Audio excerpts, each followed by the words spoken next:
የከበረ ሰላምታችን ባላችሁበት ይድረሳችሁ ያልኩኝ ከኦሮሚያ ሚዲያ ኔትወርክ ዜና ይዤላችሁ ቀርብ ያለው ዜናዎችን ወደ እናንተ በማድረስ እኔ ሶፊያ ከድርነኛ አብራችሁኝ ቆዩ። የወቢ መጫ መረዳጃ ማህበር በኦሮሞ ልዩ ብሔረሰብ ዞን አስተዳደር በፋኖ ታጣቂዎች ጥቃት ምክንያት ለተጎዱ ዜጎች ድጋፍ አደረገ። ማህበሩ በወሎ ኦሮሞ ተወላጆች ላይ እየደረሰ ላለው ግፍና በደል የተሰማውን ትልቅ ሀዘን ገልጿል። በተጨማሪም የፌደራል መንግስት በወሎ ኦሮሞ ላይ እየተፈጸመ ያለውን ግፍና በደል እንዲያስቆም ጠይቋል። ተጨማሪ ዘገባ አለ። በወሎ ኦሮሞ ልዩ ብሔረሰብ ዞን ተወላጆች ላይ በአማራ ጽንፈኛ ኃይሎች እየተፈጸመ ባለው ተከታታይ ጥቃት በርካታ ነዋሪዎች ህይወታቸውን ያጡ ሲሆን በርካታ መንደሮችም መውደማቸውን የወቢ መጫ መረዳጃ ማህበር ጠቅሷል። ላለፉት 2 ዓመታት በዞኑ ነዋሪዎች ላይ በፋኖ ታጣቂዎችና በክልሉ ልዩ ኃይሎች ቅንጅት ተደጋጋሚ ጥቃት እየደረሰ መሆኑን ጠቁሟል።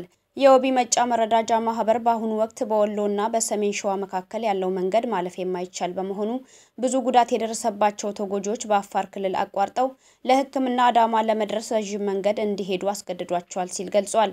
በተጨማሪም በርካታ ነዋሪዎች ተፈናቅለው ለከፋ ምግብና የመጠለያ እጥረት መዳረጋቸውን የገለጸው ማህበሩ ለተጎዱት ወገኖች ትብብር እያደረገ መሆኑን ገልጿል።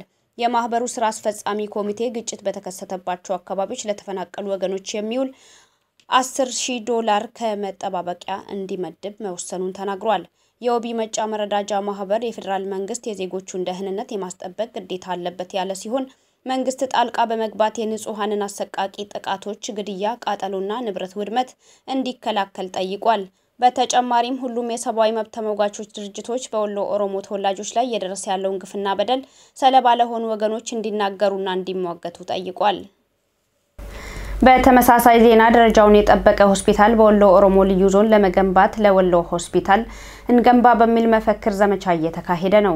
በዞን ውስጥ ደረጃውን የጠበቀ ሆስፒታል አለመኖሩና የአካባቢው ማህበረሰብ ለህክምና ወደ ኦሮሚያና የአማራ ክልል ዙሪያ ወዳሉ ከተሞች ለመሄድ ለከፍተኛ ወጪ መዳረጋቸውን ችግሩን ለመቅረፍ ነው በዞኑ ሆስፒታል እንዲገነባ የተጠየቀው። የወሎ ኦሮሞ ልዩ ዞን ነዋሪዎች በተደጋጋሚ በአማራ ክልል አስተዳደሮችና በጽንፈኛው ቡድን ፋኖ ጥቃት ሲገደሉ የነበረ ሲሆን በህይወት የተረፉትም ለህክምና እየተጓዙ ያለ በጽንፈኛ ቡድን ፋኖ ከአምቡላንስ አውርደው እንደገደሏቸው የሚታወስ ነው። ጽንፈኛ ቡድኑ ፋኖ ከፍንፍኔ እስከ ከሚሴ ያለው መንገድ ተቆጣጥሮ ስለሚገኝ በጥቃቱ የተጎዱ የዞኑ ነዋሪዎች ለህክምና ትልቅ ወጪ በማውጣት በአፋር ክልል ዞረው ወደ አዳማ ሆስፒታል እንደሚመጡ በተደጋጋሚ ሲገለጽ ይደመጣል። መንግስት ለህብረተሰቡ ወቅታዊ አገልግሎት ለመስጠት የሚያስችል ዘመናዊ ሆስፒታል እንዲገነባ ሲጠየቅ የቆየ ቢሆንም ለጥያቄው ምንም አይነት ምላሽ ባለማግኘቱ ሰበብ በማህበራዊ ሚዲያ ሆስፒታል ለወሎ እንገንባ በሚል ዘመቻ እየተካሄደ ይገኛል። የአማራ ጽንፈኛ ቡድን የፋኖ ታጣቂዎች በተለያዩ የኦሮሚያ አዋሳኝ ወረዳዎች ሰዎች እያገቱ ገንዘብ የመጠየቅና ንብረት የማውደም ተግባራቸውን አጠናክረው መቀጠላቸውን ምንጮች ገለጹ። ታጣቂዎቹ በሰሜን ሸዋ ሰላሌ ዞን እራ ወረዳ ሰዎችን እያገቱ ገንዘብ እየጠየቁና የህዝቡን ንብረት እያወደሙ መሆኑን ነዋሪዎች ለኦሮሚያ ሚዲያ ኔትወርክ ተናግረዋል። እንዲሁም በምስራቅ ወለጋ ዞን ጊዳ አያና ወረዳም በተመሳሳይ ሰዎችን አግተው ገንዘብ እየጠየቁ መሆኑ ነው የተነገረው። ተጨማሪ ዘገባ አለን። የአማራ ጽንፈኛ ታጣቂ ኃይሎች የኦሮሚያን ድንበር ሰርገው በመግባት በኦሮሚያ አዋሳኝ አካባቢዎች ላይ ጥቃት መፈጸም ከጀመሩ ዓመታት አስቆጥረዋል።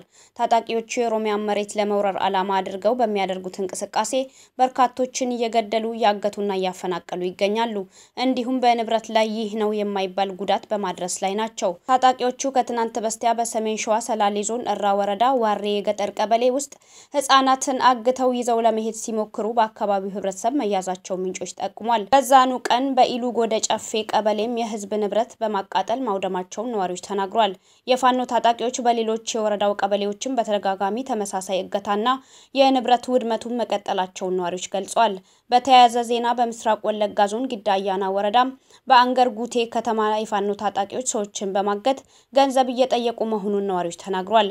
የኦሮሚያ ክልል መንግስት ከታጣቂዎቹ ጥቃት ሊጠብቀን ይገባል በማለት ነዋሪዎቹ በተደጋጋሚ እየጠየቁ ይገኛሉ። በሌላ ዜና የኢትዮጵያ ልማት ባንክ አመራሮች ከሰራተኞች ለአመራሮች ሽኝት በማለት በግዴታ ያለ ፈቃዳቸው በማስፈራራት ከፍተኛ ገንዘብ እንዲያዋጡ እየተደረገ መሆኑ ተገለጸ። ሰራተኞቹ በካሽ አሊያም ከደሞዝ በሚቆረጥ ክፍያ መንገድ ብቻ አማራጭ እንደተሰጣቸው ነው የውስጥ አዋቂዎቹ የሚገልጹት። ሚዲያችን ከዚህም በፊት በተደጋጋሚ በባንኩ የሚፈጸሙ ወንጀሎችን ሲያጋልጥ እንደነበርና በዚህም ሳቢያ የአመራር ለውጥ መደረጉ የሚታወስ ነው። ጫልቱ ተፎ ተጨማሪ ዘገባ አላት።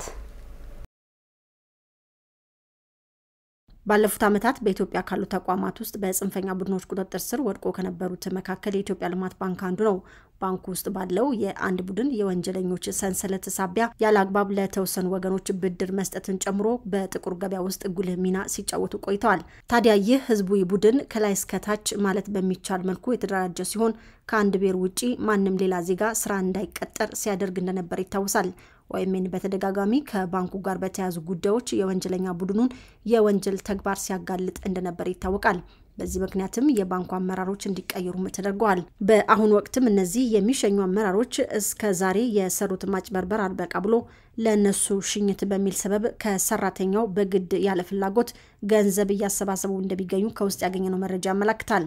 በየደረጃው ሰራተኞች ከ1000 እስከ 15000 ብር ድረስ በካሽ አሊያም ከደሞዝ በሚቆረጥ የክፍያ መንገድ እንዲከፍሉ እየተገደዱ መሆናቸው ነው የገለጹልን የመረጃ ምንጫችን። የመዋጮ ማሰባሰቢያ ቅጹም በእያንዳንዱ የተቋሙ ክፍል እየተዘዋወሩ በግዴታ እንዲሞሉ እየተደረገ መሆኑንም ነው የገለጹት። መዋጮውን አላዋጣም በሚሉ ሰራተኞች ላይ የጥቅማ ጥቅም ክልከላን ጨምሮ እስከ እድገት መከልከል ደረጃ የሚደርስ ቅጣት እንደሚፈጽምባቸው በአመራሮች እንደተነገራቸው ነው ምንጫችን የገለጹት። መንግስት ባለፉት ጊዜያት በባንኩ የተደረጉትን ማጭበርበሮች በመመልከት የባንኩን አመራር የነበሩትን ዶክተር ተገኝ ወርቅ ጌቱን በማንሳት በአቶ ተክለ ወልዲ አጥናፍ ተክቶ እንደነበረም የሚታወስ ነው።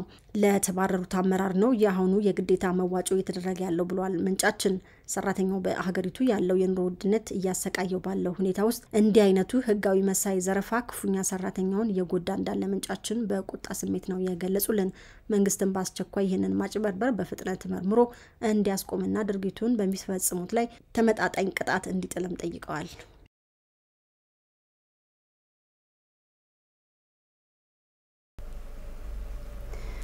በመጨረሻ ዜናችን የአማራ ክልል መሬቶችን የራሱ በማድረግ የትምህርት ካሪኩለም ማካተቱ ተቀባይነት የለውም ሲል የትግራይ ክልል ጊዜያዊ አስተዳደር አስጠነቀቀ።